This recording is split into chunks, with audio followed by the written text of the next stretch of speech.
કામયાબ ન્યૂઝમાં આપનું હાર્દિક સ્વાગત છે।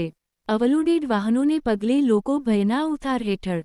ભાવનગર શહેરના નવા બંદર, જૂના બંદર, શિશુવિહાર, જય ટોકીજ, વિઠ્ઠલેશ્વર રોડ, વાલકેટ ગેટ સહિતના વિસ્તારોમાંથી હેવી ઓવરલોડેડ વાહનોની 24 કલાક અવરજવર શરૂ રહે છે અને આ વાહનોમાંથી કોલસાની ભૂકી, મીઠું, માટી સહિત રોડ પર ઉડ્યા કરે છે, ઢોળાયા કરે છે અને આવા ભારેખમ વાહનો ફૂલ સ્પીડે ચાલતા હોવાના કારણે સ્થાનિક રહીશો અને વાહનચાલકો ભયના ઉતારા હેઠળ જીવન જીવી રહ્યા છે। સામાન્ય રીતે શહેરમાં હેવી વાહનો પર પ્રવેશ બંધી હોય છે, ઉપરાંત મોટાભાગના વિસ્તારોમાં સાયલેન્ટ ઝોન પણ હોય છે, પરંતુ ભાવનગરમાં તંત્ર અને પોલીસની મીઠી નજર હેઠળ બધું જ ચાલે છે। આ રોડ પર અવારનવાર ગંભીર અકસ્માતો પણ સર્જાય છે, કેટલાક કિસ્સાઓમાં નિર્દોષ લોકો જીવ પણ ગુમાવે છે। આમ છતાં તંત્ર આવા વાહનો પર લગામ કસવા માટે કોઈ જ કામગીરી ન કરતા લોકોમાં ભારે રોષ ફેલાયો છે।